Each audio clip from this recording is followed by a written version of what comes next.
No, no, this can't be happening. Those were the words that escaped my son's mouth when he walked through my front door after 6 weeks in Europe. But I'm getting ahead of myself.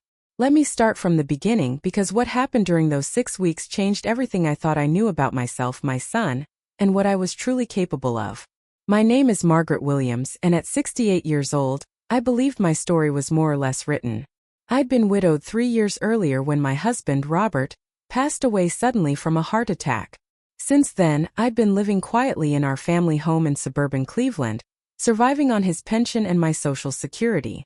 My son David helped out with a small monthly allowance. Nothing extravagant, just enough to keep me comfortable and worry-free. David is my only child, my pride and joy, and if I'm being honest, I probably spoiled him more than I should have. At 35, he had a solid career in marketing and was married to Jessica, a woman who, well, let's just say she has very strong opinions about how other people should live their lives. It was a Tuesday morning in early June when David showed up at my door with his suitcase and that familiar look on his face, the same one he used to wear as a teenager when he was about to ask for something he knew I wouldn't like. "Mom, I need to talk to you about something important," he said, not even bothering to sit down in the living room. Jessica stood behind him, arms crossed, scrolling through her phone like she had somewhere far more important to be. "We've decided to take a trip to Europe," David announced. 6 weeks. Kind of like a second honeymoon for me and Jess. I smiled, genuinely happy for them. "That sounds wonderful, honey. You two deserve some time together." But then his expression shifted, and I felt that familiar knot tighten in my stomach, the same one I used to feel whenever Robert brought home bad news about the bills. "The thing is, Mom, we've been talking and we think it's time you learn to be more independent." He glanced back at Jessica, who nodded encouragingly. "So we're going to pause the monthly help for a while. Just temporarily. You understand, right?" The room went silent, except for the steady ticking of Robert's old grandfather clock. I stared at my son, searching his face for any sign that this was a joke. "David, sweetheart. I don't understand. Pause the help? But my grocery money, the utilities." "Mom, you're only 68, he interrupted. "That's not even that old anymore. Look at Mrs. Henderson next door. She's 73 and just started a part-time job at the library." Jessica finally spoke, her voice dripping with false sweetness. "We just think you've become a little too dependent. It's not healthy." Dependent. Heat rushed to my cheeks. I'd raised this boy. Worked as a bookkeeper for 15 years before he was even born. Managed our household finances better than most banks manage theirs. But I kept my voice steady. "How long will you be gone exactly?" 6 weeks, David repeated. "We leave Thursday. And Mom, I know this seems sudden, but it's really for the best. You'll see." Before I could respond, he reached into his wallet and pulled out a crumpled $5 bill, placing it on my coffee table like it was some grand gesture. "This should cover any emergencies," he said. I stared at that $5 bill like it was a snake. $5 to last 6 weeks, I said slowly. "The electric bill alone is $68 due in 2 weeks. "David," I began, but Jessica was already heading for the door. "We really need to get going," she called over her shoulder. "We still have so much packing to do." David leaned down and kissed my cheek. A quick, guilty peck that felt more like an apology than affection. "You're going to be fine, Mom," he said softly. "I know you are. You're stronger than you think." And then they were gone. They left me alone with my shocked reflection in the black TV screen, and that insult of a $5 bill staring up at me from the table. I sat there for exactly 10 minutes, letting the reality sink in. My own son had just abandoned me with $5 and a lecture about independence. My own son, the boy I'd driven to soccer practice every Tuesday and Thursday for 8 years. The young man I'd helped through college by working extra hours at the accounting firm. The child I'd coddled, and apparently turned into someone who thought leaving his elderly mother with pocket change was acceptable behavior. The grandfather clock chimed noon, and something inside me shifted. Not despair. Not yet. Something harder. Sharper. Something I hadn't felt since the early days of my marriage, when Robert and I were scraping by on his entry-level salary and my part-time wages. I picked up the $5 bill and held it up to the light, studying Abraham Lincoln's determined expression. "Well up, I said out loud, surprised by how steady my voice sounded. Looks like it's just you and me against the world. Before continuing, let me ask you something. Subscribe to this channel and write in the comments where you're listening from. I love knowing how far these stories travel. I walked into the kitchen and opened the refrigerator. Half a loaf of bread. Some wilted lettuce. A container of yogurt that expired yesterday. A jar of peanut butter with maybe 3 servings left. In the freezer, 2 frozen dinners I'd bought on sale for $3 each. My checking account balance, I knew it without even looking, $67.32, the electric bill, the water bill, property taxes, insurance. The numbers stacked up in my mind until my stomach clenched. As I stood there in my quiet kitchen, staring out the window at Mrs. Henderson pruning her roses next door, something my mother used to say floated back to me. Margaret Rose, you can't change the wind, but you sure can adjust your sails. I'd been coasting for 3 years, letting grief and comfort make my decisions. That was about to change. What my son didn't know, what he'd apparently forgotten in all his talk about dependence, was that Margaret Williams had never backed down from a challenge in her life. And I wasn't about to start now. Not with $5. Not at 68. Not ever. What I did next would either prove David right, or teach him a lesson he'd never forget. But I had no idea yet just how far I was willing to go to prove my point. The real question was how far he would go to avoid learning it. The first thing I did was what any sensible woman my age would do. I made myself a cup of tea and sat down to think. But as I reached for my usual Earl Grey, I stopped. That box cost $4 at the grocery store. I had $5 to my name. Every penny mattered now. I dug through the back of the cabinet and found an old tea bag, probably left over from Christmas, and made do. Then I spread every bill across my dining room table like I was preparing for battle. Because, in a way, I was. Electric bill, $68 due in 12 days. Water and sewage, $43 due next week. Property tax installment, $215 due at the end of the month. And that didn't even include food, gas for my old Honda, or the prescription medications that kept my blood pressure in check. I pulled out a yellow legal pad, the same kind I used when David was little and every dollar counted, and started making lists. What I had, what I needed, and what I could do about the gap between them. What I had was more than $5. I had a house in a decent neighborhood. 37 years of bookkeeping and accounting experience gathering dust in my brain. And something I'd almost forgotten I possessed. The absolute fury of a woman who had been underestimated. The phone rang, jolting me from my calculations. Caller ID David. "Hi, Mom," he said cheerfully. Like he genuinely thought $5 was reasonable. "How nice," I said, keeping my voice neutral. "Where's your first stop?" "London first, then Paris, Rome, Barcelona." He was practically bouncing with excitement. "Jess found this amazing hotel in Tuscany for our anniversary. Mom, you should see the pictures online. It's like something out of a movie." I did quick math in my head. London hotels ran at least $200 a night for anything decent. Paris was worse. And an anniversary hotel in Tuscany? We were talking serious money. "Sounds expensive," I said carefully. "Well, yeah, but we've been saving for this trip for 2 years. We deserve it, you know. All the stress from work, the wedding last year. 2 years of saving, while giving me a monthly allowance that barely covered my groceries. The irony was rich enough to spread on toast. I'm sure you'll have a wonderful time, sweetheart." "Thanks, Mom. And hey, don't worry about the money thing, okay? I know it seems tough right now, but this will be good for you. Maybe you can finally clean out Dad's workshop. Sell some of that old stuff he collected. Sell Robert's things. The tools he'd bought with his first paycheck. The model train collection he'd worked on every Sunday for 20 years. My son wanted me to sell my dead husband's memories to pay for electricity. I'll consider it," I managed. "Great. Look, they're calling our flight. Love you." The line went dead, leaving me staring at the phone like it had just slapped me. I sat there for maybe 5 minutes, letting the anger build properly. Not the hot, explosive kind that burns out quickly, but the slow, steady kind that forges steel. Then I picked up the yellow pad and started writing with purpose. Skills. 37 years of experience in bookkeeping and accounting. No QuickBooks but Excel. Basic tax prep. Organized. Detail-oriented. Reliable. I know every small business owner in this neighborhood. What people need. Tax organization. It's June extension season. Bookkeeping for small businesses. Budget planning. Financial consulting for retirees. I walked to my bedroom and opened the closet where my old work clothes hung, untouched since Robert's funeral. Conservative blazers. Sensible shoes.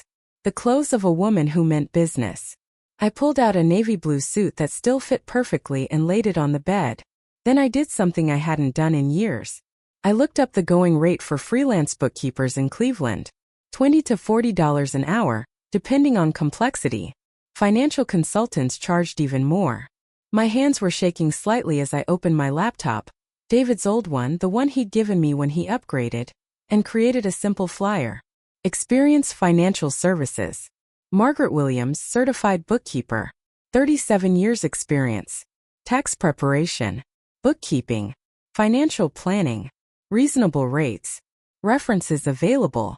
At the bottom, I added my phone number and a line that felt both desperate and determined, helping neighbors navigate their financial futures with wisdom and experience.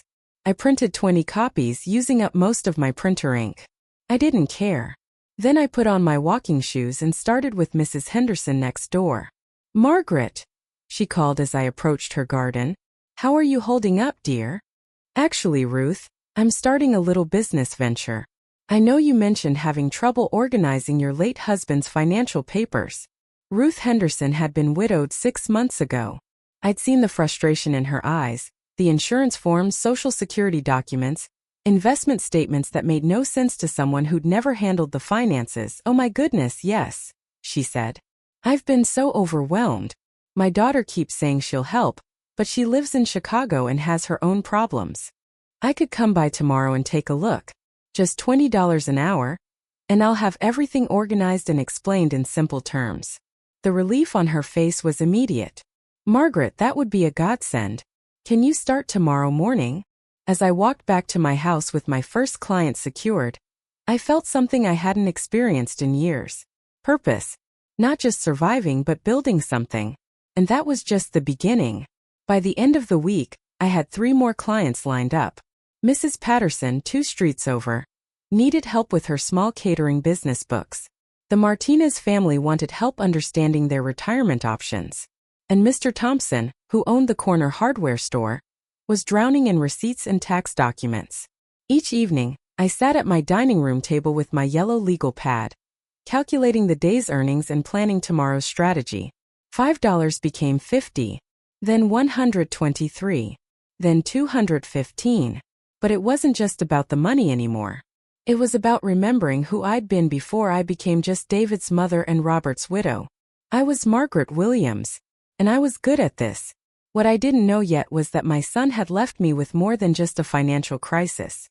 He'd left me with something much more dangerous. The opportunity to remember exactly how capable I really was. And once I remembered that, there would be no going back.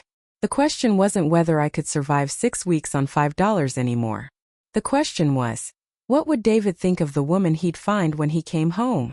By the end of my first week in business, I'd made $347.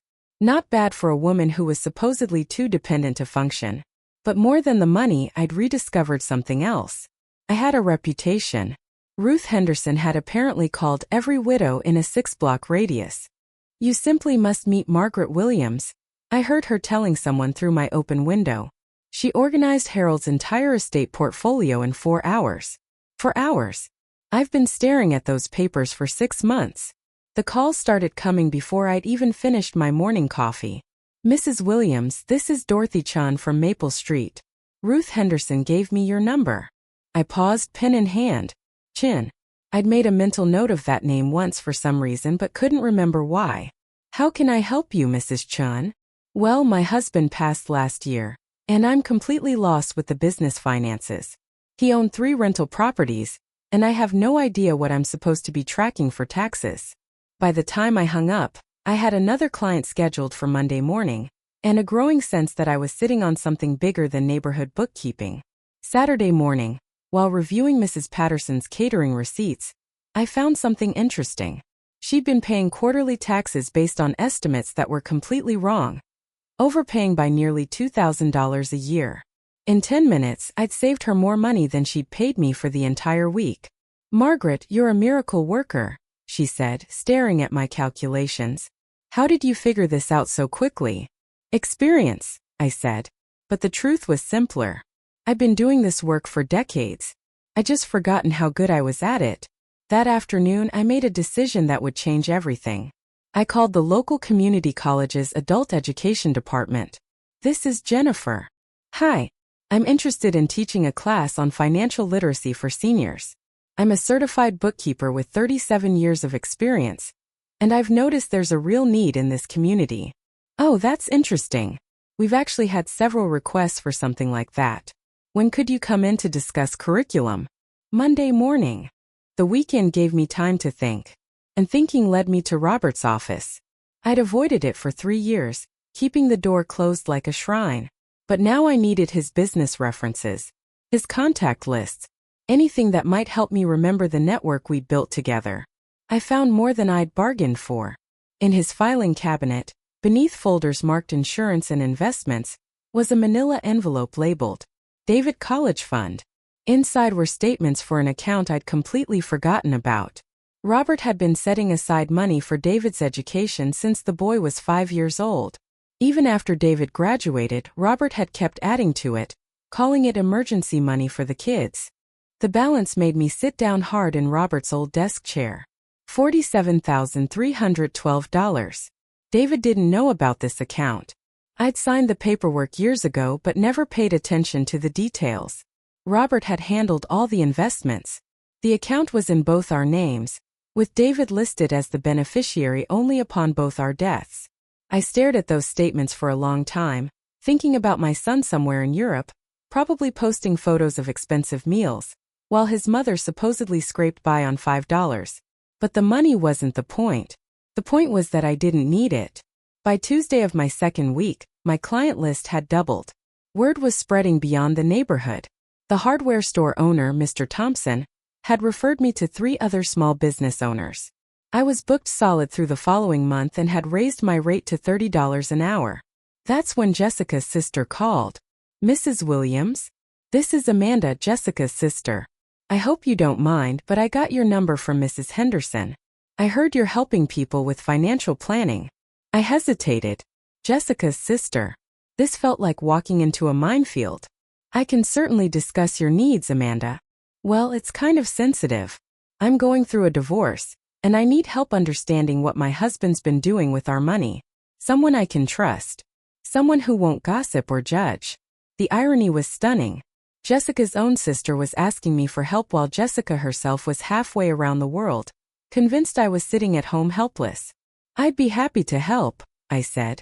"My rate is $30 an hour, and everything we discuss is completely confidential." "Thank you so much. And Mrs. Williams, I want you to know that what David and Jessica did, leaving you like that, it isn't right. Jessica's been bragging on social media about their hotels and restaurants, and I just keep thinking about you at home alone." So Jessica had been bragging, posting pictures of luxury while her mother-in-law supposedly struggled. That information went straight into my mental file marked useful later. Wednesday brought my biggest breakthrough yet.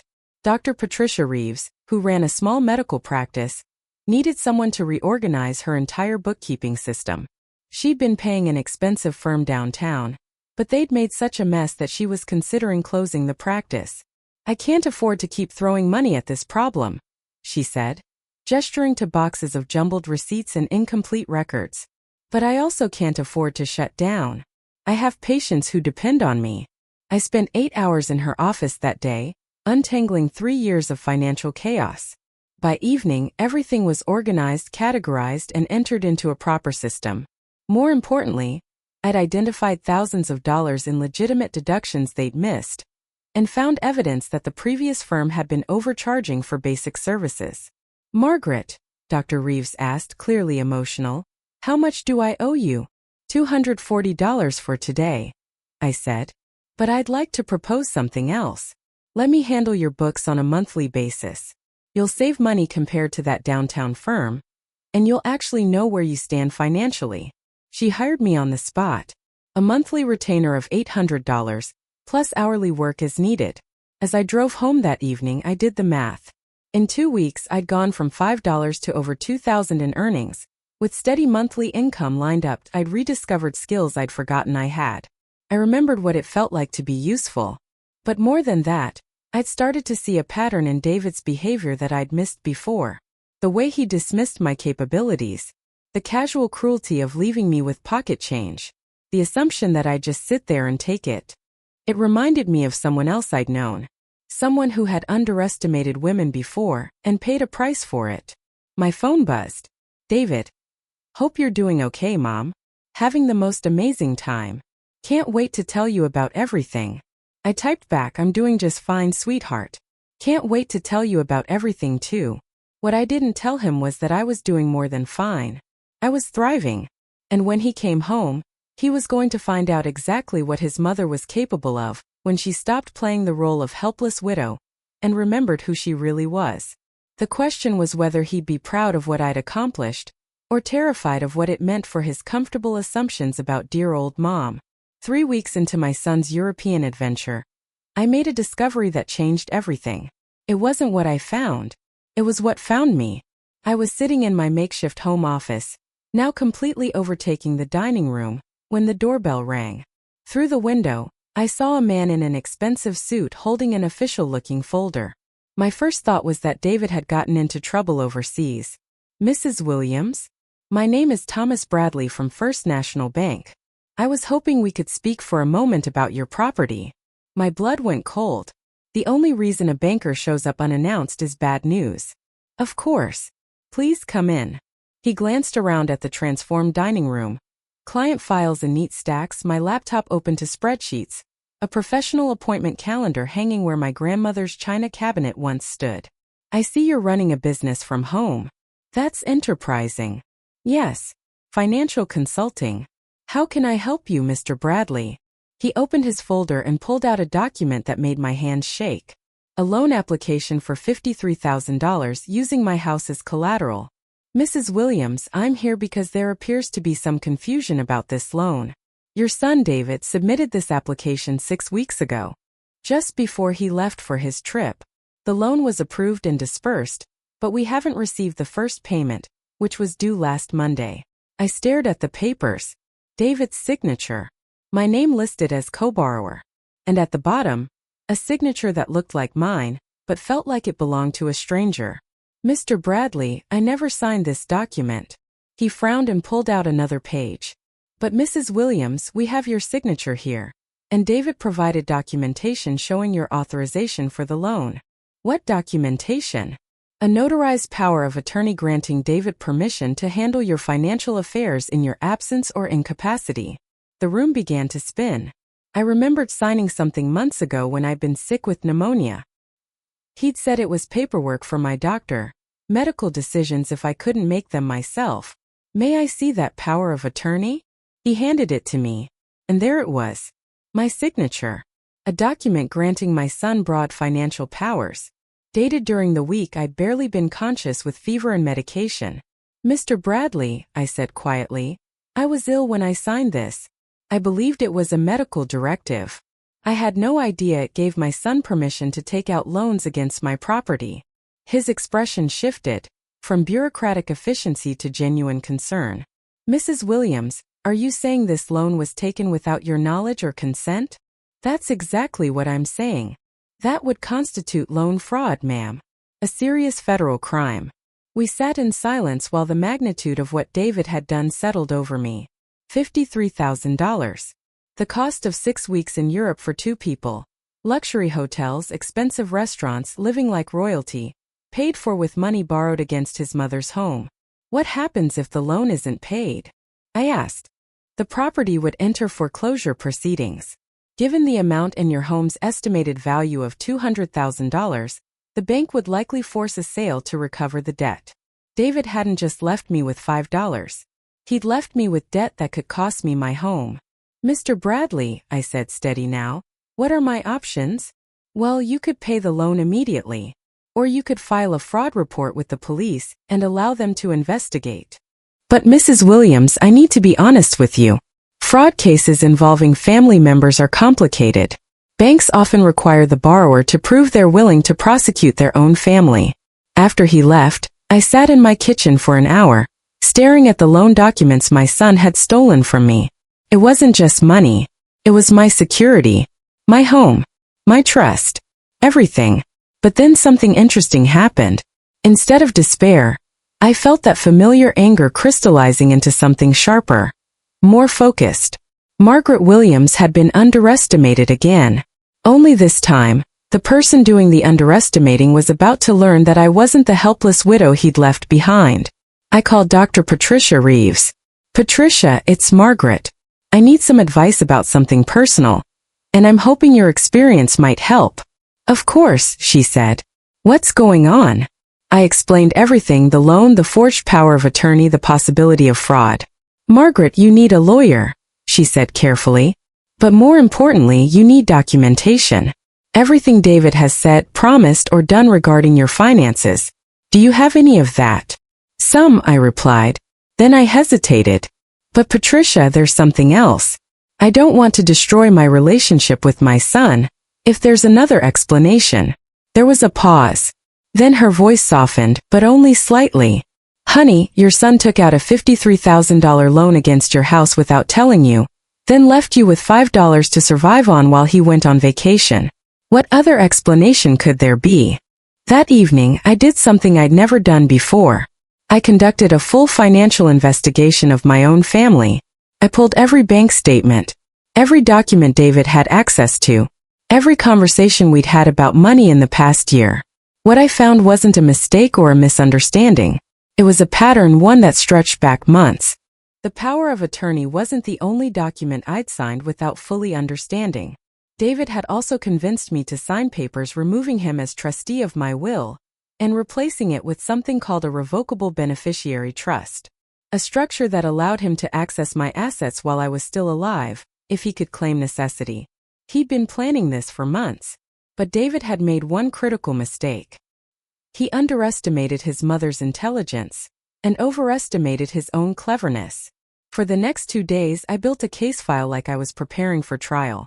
Bank records, signed documents, witness statements from neighbors who could testify to my mental competence, records of my new business proving I was financially capable of managing my own affairs. And then I made the phone call that changed everything. Law offices of Morrison and Associates. How may I help you? I'd like to schedule a consultation regarding loan fraud and elder financial abuse. Certainly. May I ask the nature of your case? My son forged my signature on loan documents and used my house as collateral without my knowledge or consent. There was a brief pause. How much money are we talking about, ma'am? $53,000. And where is your son now? Europe. Spending the money. Another pause, longer this time. Ma'am, how soon can you come in? That night, I received another cheerful text from David. Mom, you should see this restaurant in Barcelona. The seafood is incredible. Miss you. I stared at the message for a long time, thinking about $53,000 worth of incredible seafood and luxury hotels, paid for with my house as the guarantee. Then I typed back. Sounds wonderful, sweetheart. I have some incredible news to share when you get home too. Can't wait to see your faces. What David didn't know was that while he'd been learning how to say expensive wine in 4 different languages, his mother had been learning something far more valuable. Exactly how to make someone pay for underestimating her. The question was no longer whether I could forgive him. The question was whether he'd be able to forgive himself when he finally understood what he'd done. And whether Jessica would still think I was a helpless old woman when she met the new Margaret Williams face to face. The attorney's office smelled like leather and consequences. Rebecca Morrison was younger than I'd expected, maybe 40, with sharp eyes that missed nothing and a handshake that meant business.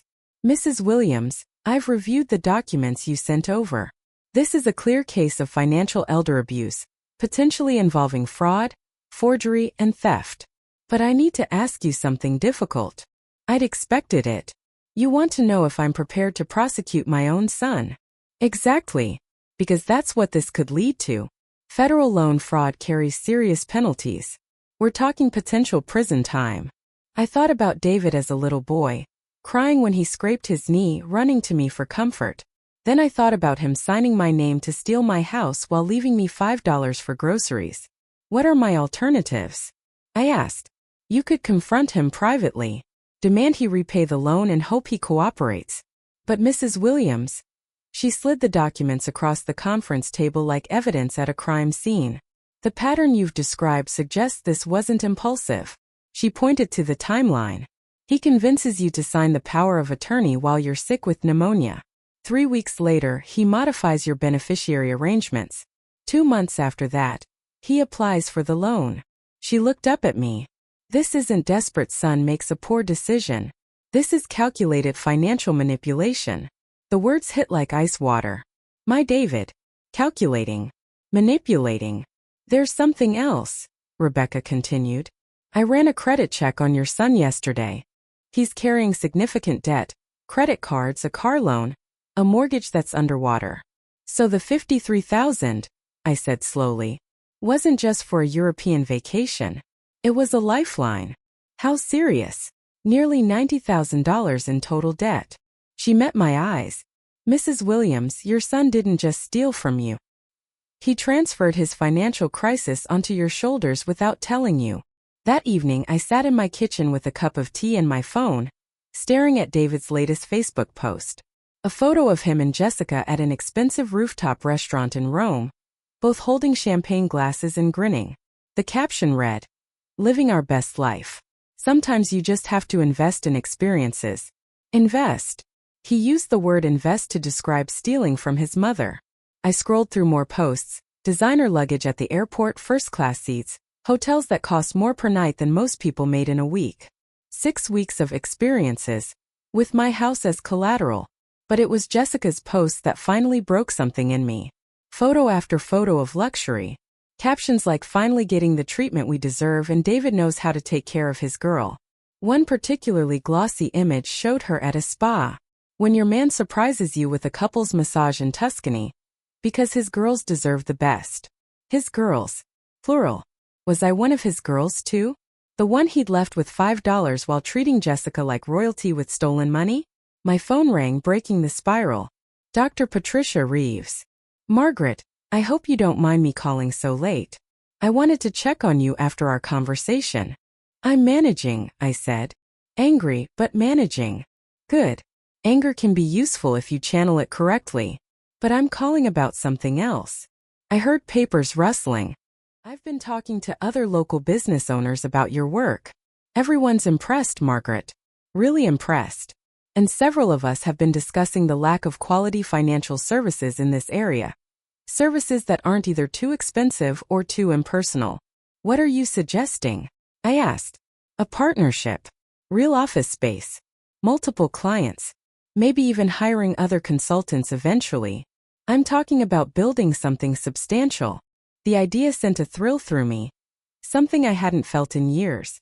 Patricia, that sounds wonderful, I said slowly.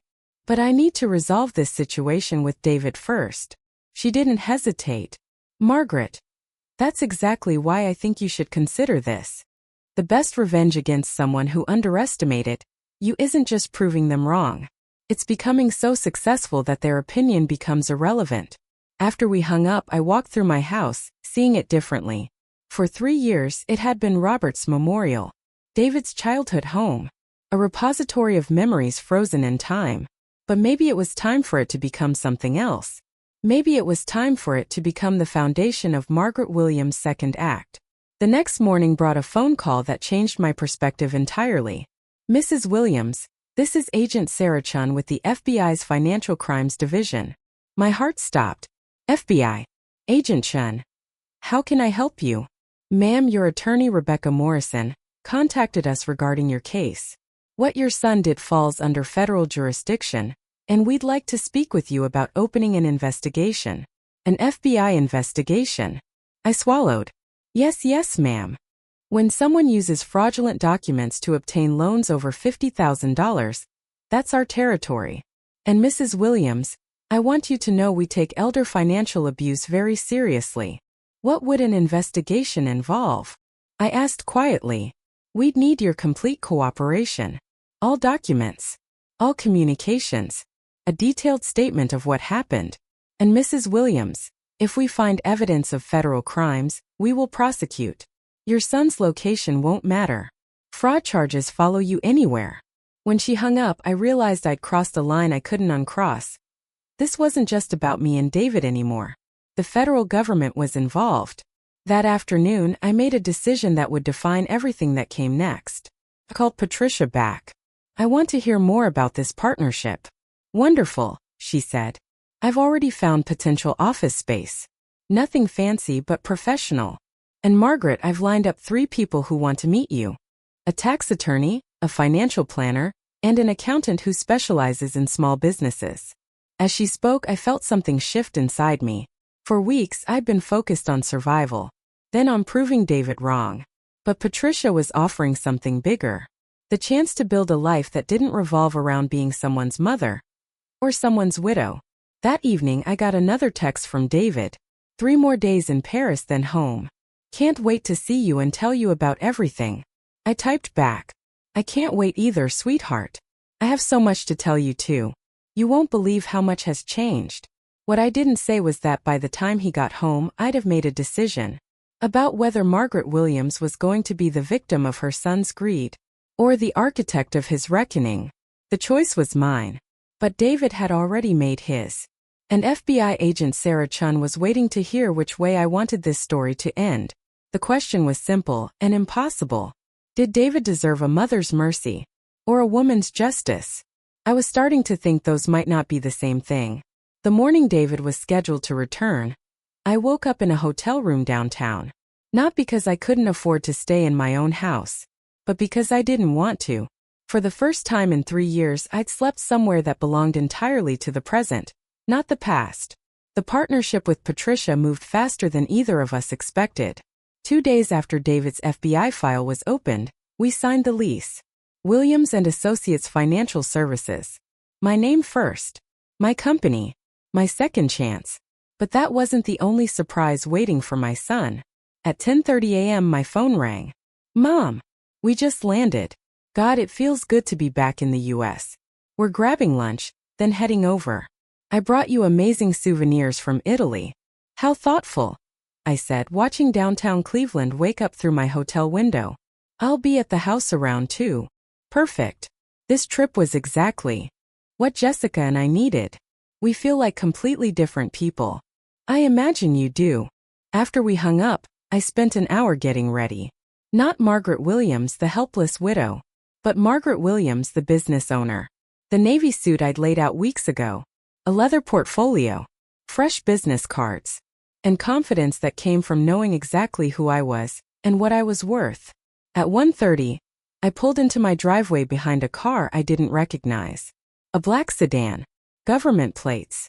Agent Sarah Chun stood on my porch with another agent beside her. Mrs. Williams, this is Agent Rodriguez. We thought it would be best if we were here when your son arrives. Is that really necessary? I asked. Mrs. Williams, we've done additional investigating while your son was away. What we found goes beyond the loan fraud. She handed me a folder. My stomach dropped. Unauthorized transfers. Credit applications using my social security number. An attempted second mortgage. Denied only because I was already listed as a co-borrower. David has been systematically trying to access your assets for over a year, Agent Chun said. The European trip wasn't the crime. It was the celebration. At exactly 2 p.m., David's car pulled into the driveway. I watched as he and Jessica stepped out, laughing, tanned, relaxed, oblivious. David opened the door with his key. Mom, wait until you see what we brought you from. He stopped cold. Who are these people? David, I said calmly. These are FBI agents Chun and Rodriguez. They're here about the loan. The color drained from his face. What loan? Jessica asked, confused. Ma'am, Agent Chun said gently, you may want to sit down. For the next 20 minutes, I watched my son's world collapse in real time. Forged power of attorney. Unauthorized credit inquiries. Attempted mortgage fraud. Total attempted fraud. Over $130,000. Mr. Williams, Agent Rodriguez said, you're being arrested for elder financial abuse, loan fraud and identity theft. This is a misunderstanding. David stammered. Mom, tell them. You knew about the loan. I looked at him.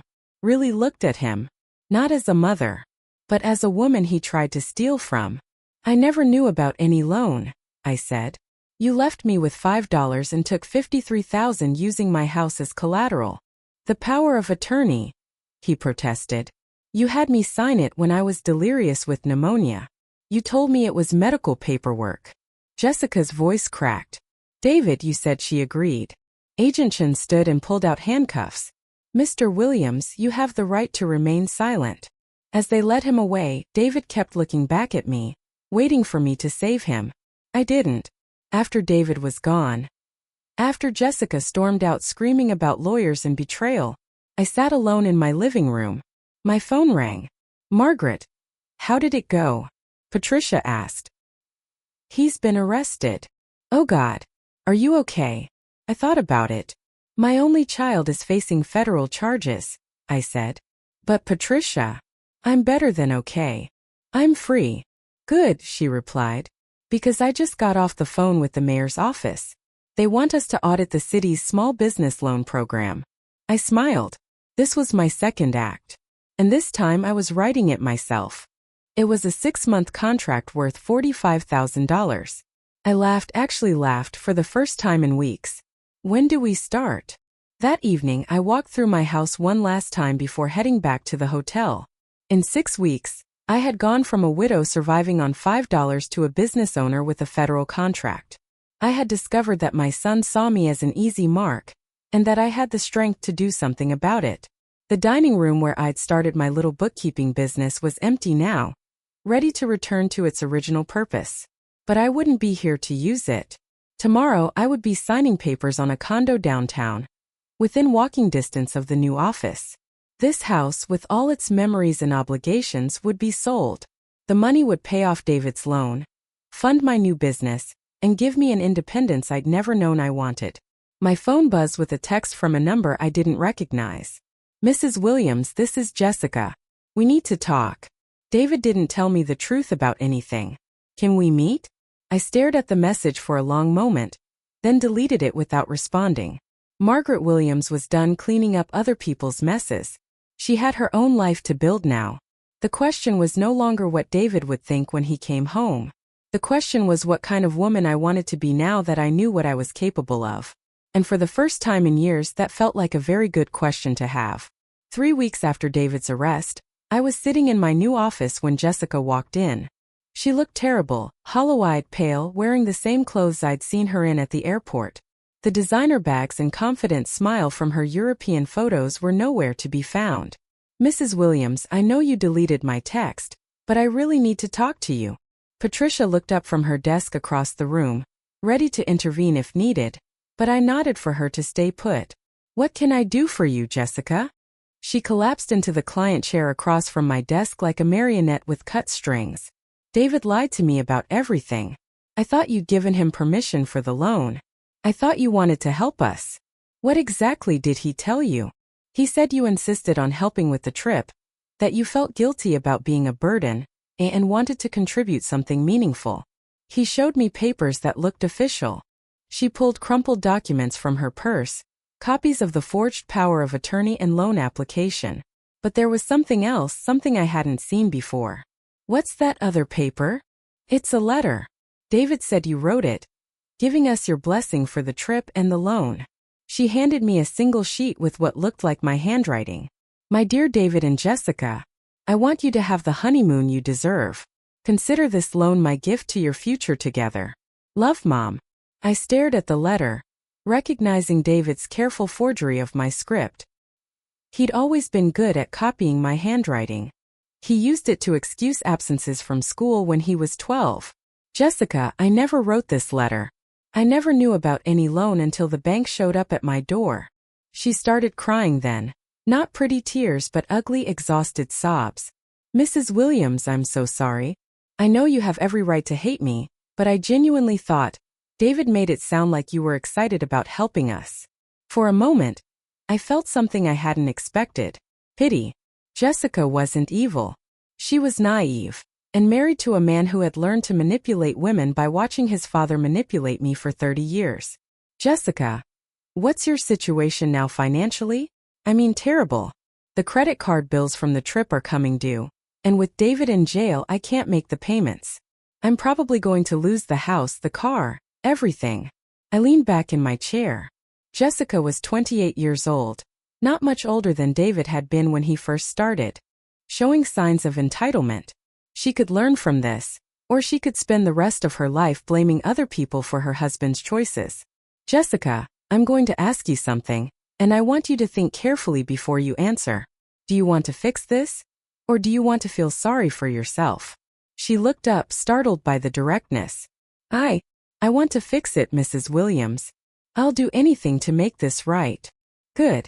Because I have a proposition for you. I pulled out a legal pad and started writing. I'm going to offer you a job.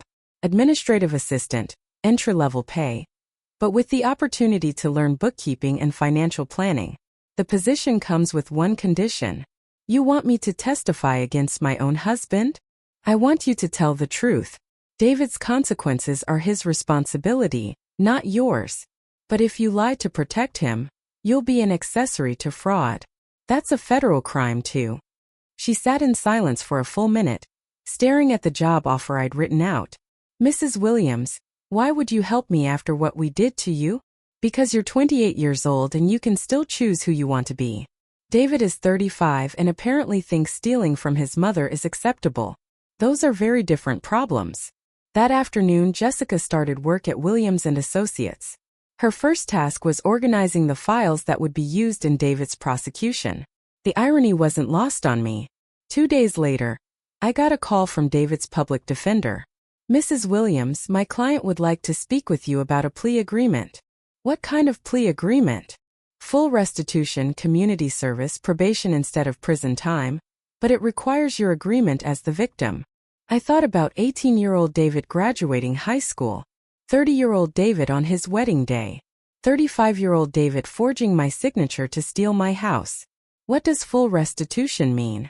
The $53,000 he borrowed, plus interest, plus your legal fees. Approximately $68,000 total. And where would David get $68,000? There was a pause. Mrs. Williams, that would be his problem to solve.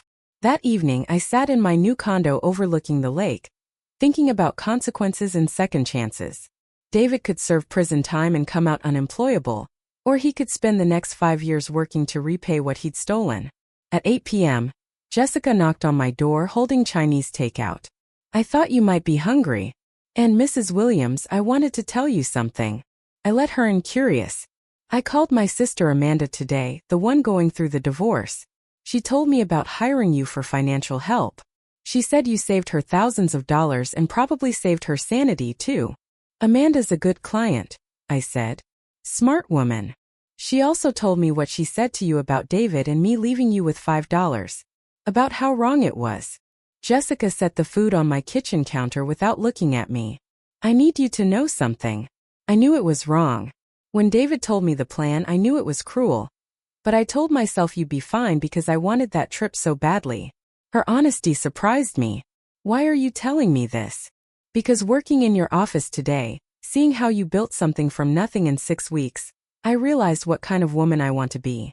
And it's not the kind who lets her husband steal from his mother, because she wants expensive dinners in Rome. We ate Chinese food and talked until midnight. About David's manipulation tactics. About the patterns of behavior I'd enabled for years. About Jessica's family, her dreams, and the person she was before she married my son. When she left, I realized something had shifted. For the first time in months, I wasn't thinking about David's betrayal or my anger, or even my business success. I was thinking about tomorrow and the day after that, and all the possibilities that came with being Margaret Williams. Not David's mother. Not Robert's widow. Just myself. The question wasn't what kind of justice David deserved anymore. The question was what kind of life I wanted to build with the freedom he'd accidentally given me. And surprisingly, that felt like the most important question I'd ever asked. The plea hearing was scheduled for a rainy Thursday morning in October. I sat in the federal courthouse wearing my best business suit, watching my son shuffle toward the defendant's table in an orange jumpsuit, shackles clinking softly with each step. 3 months in county jail awaiting trial had changed him. The confident man who had left for Europe was gone. In his place stood someone smaller somehow, older, diminished, ashamed. David's attorney rose first. Your Honor, we've reached a plea agreement with the prosecution.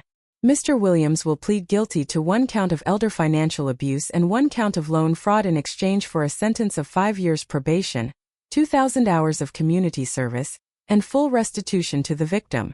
Judge Patricia Hammond, a stern woman about my age, peered at me over her reading glasses.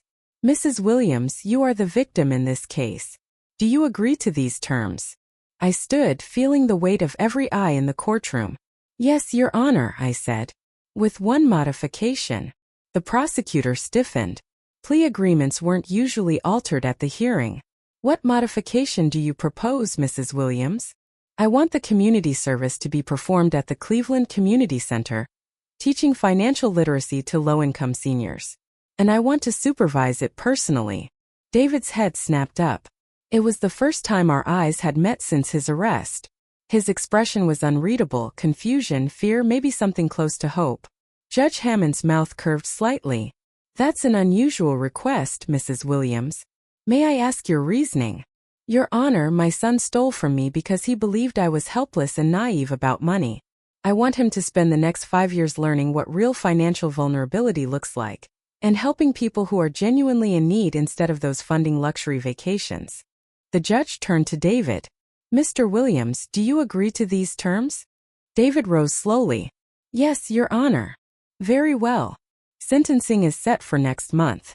Mr. Williams, you will remain in custody until then. As the guards led him away, David glanced back at me one last time. This time I saw something I hadn't seen in years. Respect. After the hearing, Jessica and I walked to a coffee shop across the street from the courthouse. She'd been working for me for 6 weeks, and had proven surprisingly adept at organizing client files and managing appointments. Mrs. Williams, can I ask you something? Of course. Why did you ask for David to work with seniors? Are you trying to punish him more? Or help him? I stirred my coffee slowly. Jessica, do you know what your husband's biggest problem is? She hesitated. He's selfish. No. He's never faced real consequences.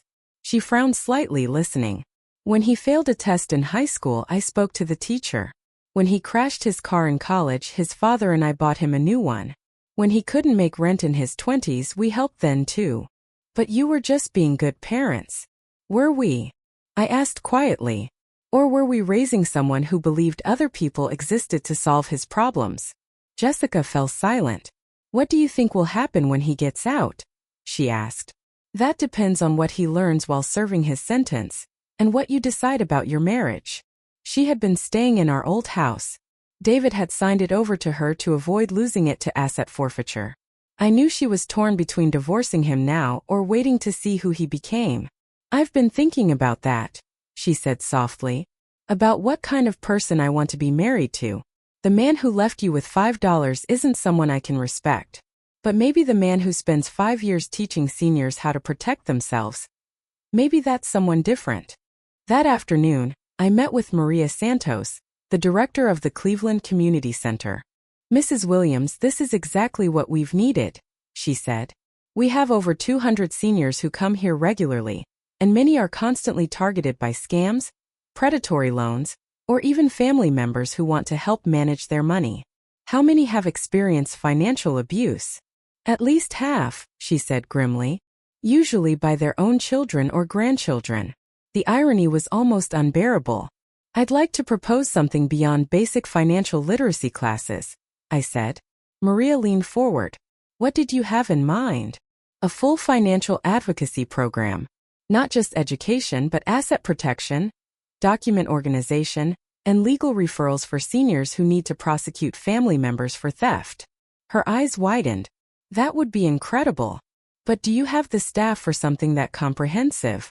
I thought about my growing business, about Jessica's aptitude, about the professional network Patricia and I had been building. I think we can make it work. That evening I called Agent Shun. Mrs. Williams, I wanted you to know your son's case has been used as a training example at the National Elder Abuse Conference. Your willingness to prosecute family sent a powerful message. How many cases like mine do you see? More than you'd think. But most families don't pursue charges. They're afraid of destroying relationships, or they feel guilty. And what happens to those families? Usually the abuse continues. Children who steal once almost always do it again, if there are no real consequences. After we hung up, something became clear. David's arrest hadn't only been about justice. It had been about protecting whatever family we might still have. That night, I received a letter from David. The first communication since his arrest. The $53,000 he borrowed, plus interest, plus your legal fees. Approximately $68,000 total. And where would David get $68,000? There was a pause. Mrs. Williams, that would be his problem to solve.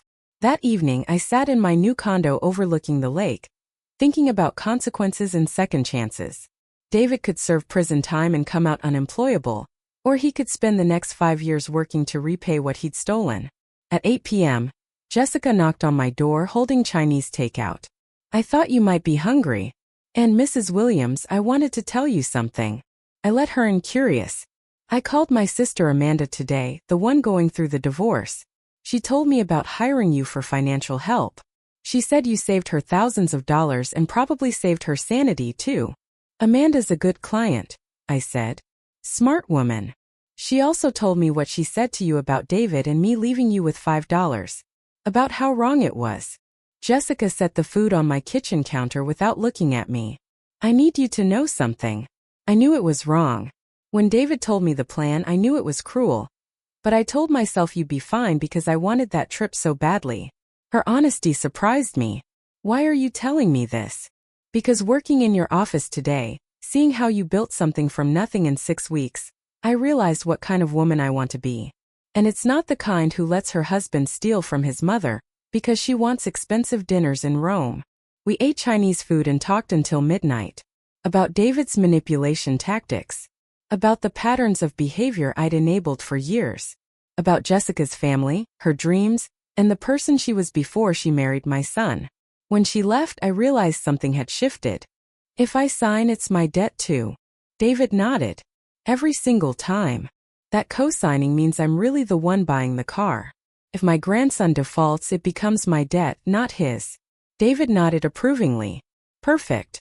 Now, has anyone here ever been pressured by family members to sign financial documents they didn't fully understand? Half the hands in the room went up. I watched from the back of the classroom, remembering myself sitting at my kitchen table with that $5 bill, feeling powerless and abandoned. Now I was watching David help other people avoid exactly what he had done to me. After class, David approached me cautiously. Our relationship was still fragile, built on careful politeness and supervised interactions. Mom, Mrs. Rodriguez asked me something today that I thought you should know about. What's that? She wanted to know if you were my mother. When I said yes, she told me you'd helped her reorganize her late husband's finances last month and saved her thousands of dollars. I nodded. Mrs. Rodriguez had become one of my regular clients after discovering her husband's pension had been miscalculated for 3 years. She said something else, David continued. She said she hoped her own children would grow up to be as proud of her as I must be of you. We stood in silence for a moment, watching the seniors file out of the classroom. David, I said finally, are you proud of me? He looked startled by the directness of the question.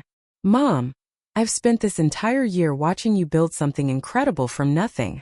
Watching you turn my worst mistake into something that helps other people. How could I not be proud? Then why do you still look at me like you're afraid I'm going to disappear? David sat down heavily in one of the plastic chairs. Because I know what I took from you wasn't just money. I took your trust. I took your sense of security. I took the relationship we had before. I ruined everything. And do you want that relationship back? He stopped, thinking carefully. No, I don't think I do. That surprised me. Why not? Because that relationship was based on you taking care of me and me taking from you. I never saw you as a real person with your own needs and capabilities. I just saw you as mom. Someone who existed to make my life easier. David stood and began pushing chairs back under the tables, a habit he'd developed during community service. I like this version better, he said quietly. Where you're Margaret Williams, business owner advocate. Someone who helps people and doesn't need me for anything. Where I have to earn your respect instead of just expecting it. And Jessica? I asked. Have you earned her respect back? His expression darkened slightly. Jessica and I are figuring things out. I'd noticed she'd been staying late at the office more often, and that she wore her wedding ring only on some days. Their marriage was clearly struggling, but it wasn't my problem to solve anymore. David, can I ask you something? Of course. When you were planning to take that loan, what did you think would happen to me? He stopped stacking chairs. This was the question we had never directly addressed, the elephant in every conversation since his release. I thought you'd figure something out, he admitted. I thought maybe you'd call Aunt Linda, or apply for assistance programs or, I don't know. I didn't really think about it. You thought I'd figure something out, I repeated. With $5. Mom, I know how that sounds now. I'm not trying to make you feel guilty, I said gently. I want you to understand something.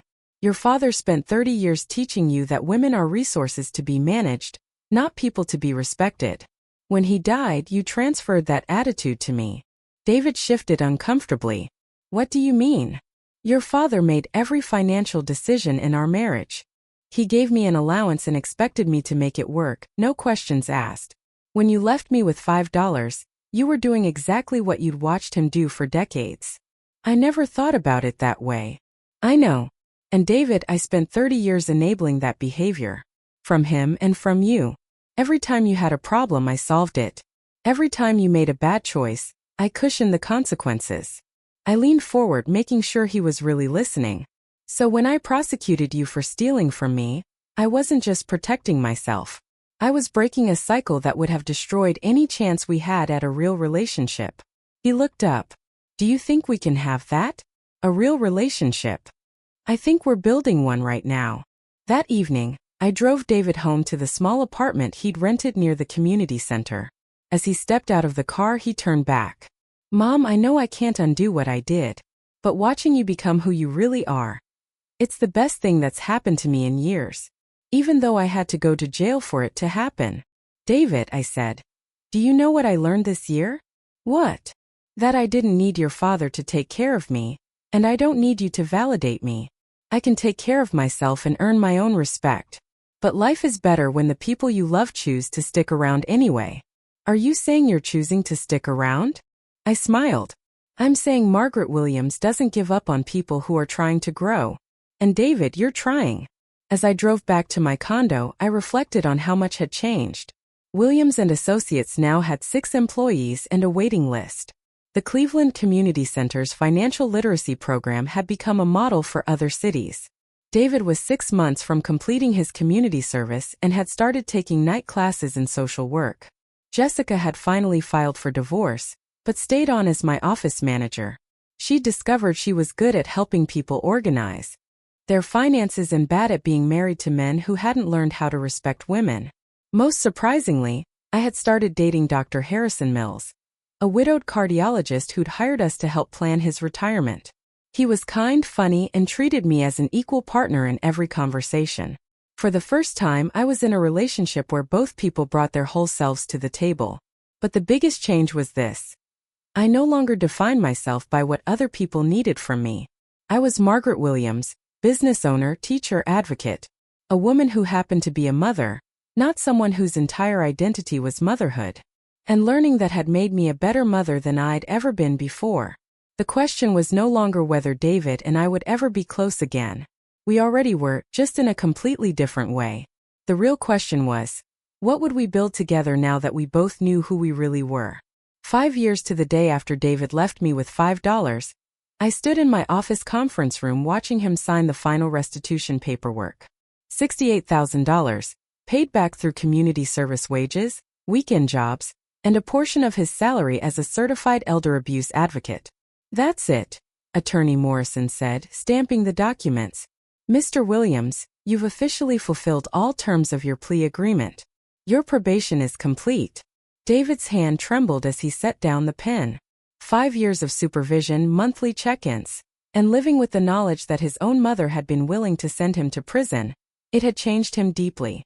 "Mom," he said, turning to me, "I know this doesn't erase what I did, but paying you back wasn't just about the money. It was about proving to myself that I could keep a commitment." I really looked at my son. At 40, gray threaded his hair, and the lines around his eyes came from effort and growth, not entitlement. The boy who believed the world owed him comfort was gone, replaced by a man who understood the cost of responsibility, and that made all the difference. "David, what are you going to do now?" I asked. "Now that your obligation is finished?" "I've been offered a full-time position with the State Elder Protection Services," he said. "And Mom, Jessica and I have been talking." That surprised me. Jessica had divorced David 3 years ago, but they'd remained friends and occasional business partners. She'd become one of my best employees and had recently finished her certification as a financial planner. "What kind of talking?" I asked. "The kind where we've both figured out who we actually are," David said. "When we're not pretending to be people we thought we should be." At that moment, Jessica walked into the conference room carrying a folder, wearing the professional smile that meant she had news. "Margaret," she said, "I just got off the phone with the Department of Aging. They want to fund a statewide expansion of our financial literacy program. Full funding for 3 years, with the possibility of federal grant money after that." I sat down hard in my chair.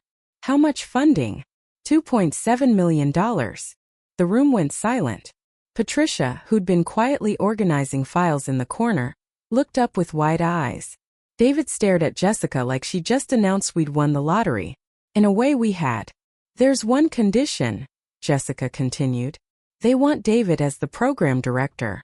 His combination of legal knowledge, community service experience, and personal understanding of financial abuse makes him uniquely qualified." David looked at me with an expression I'd never seen before.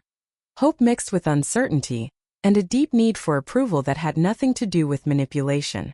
"Mom, would you be okay with that?" he asked. "Working together? I mean, I know our relationship is still." "Still what, David?" I prompted gently. "Still careful. Still being rebuilt." I thought about the woman who'd sat in her kitchen 5 years ago with $5 and a son who thought she was disposable. Then I thought about the woman sitting in this conference room now, running $1 million business, dating a wonderful man, and watching her son ask permission rather than forgiveness. "David," I said, "do you know what I've learned in the past 5 years?" "What?" "That the best relationships are the ones where everyone involved chooses to be there. Not out of obligation or guilt or habit, but because they genuinely want to build something together." I stood and walked to the window overlooking downtown Cleveland, where Williams & Associates had become a fixture in the financial district. "5 years ago, you saw me as someone who existed to make your life easier," I continued. "And I saw you as someone I had to protect, fix, and enable. Neither of us saw the other as a whole person." I turned back to face him. "And now I see you as someone who made terrible choices, faced real consequences, and chose to grow from them. And you see me as someone capable of building her own life and making her own decisions." I met his eyes. "So yes, David, I would be honored to work with you on this program. Not because you're my son, but because you're good at this work and you genuinely care about helping people." David's eyes filled with tears.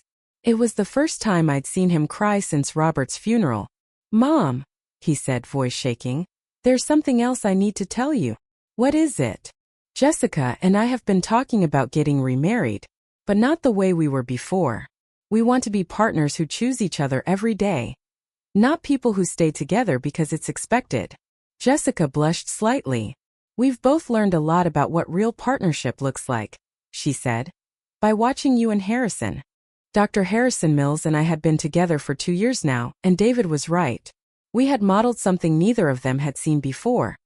A relationship between two complete people who enhanced each other's lives rather than completed each other's deficiencies.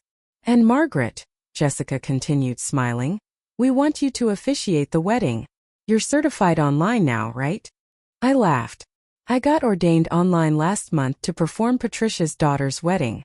But Jessica, are you sure you want your former mother-in-law to marry you?" "I want Margaret Williams," she said. "The woman who taught me how to be financially independent and emotionally honest, to marry me to David Williams, who learned how to be a partner instead of a burden. It feels right. 3 months later, I stood in my backyard garden watching David and Jessica exchange vows they'd written themselves. The ceremony was small. Just family, close friends, and some of the seniors from our financial literacy program who'd become like extended family. Jessica, David said, holding her hands, I promise to respect your independence, support your dreams, and never again assume that my needs come before your autonomy. David, Jessica replied, I promise to be honest about my expectations, direct about my needs, and to never again enable behavior that hurts us both. As I pronounced them married, I caught sight of Harrison in the front row, smiling proudly. At 73, I had finally learned what it felt like to be with someone who saw me as a complete person rather than a collection of useful functions. After the ceremony, during the reception, Mrs. Rodriguez from the community center approached me. Mrs. Williams, can I ask you something? Of course. How did you do it? She asked. How did you turn your son stealing from you into all of this?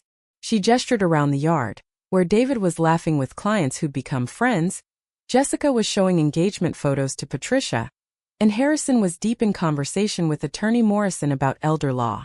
Mrs. Rodriguez, I said, I stopped trying to control what other people did and started focusing on what I could build with the pieces I had left. And your son, she asked. Do you trust him now?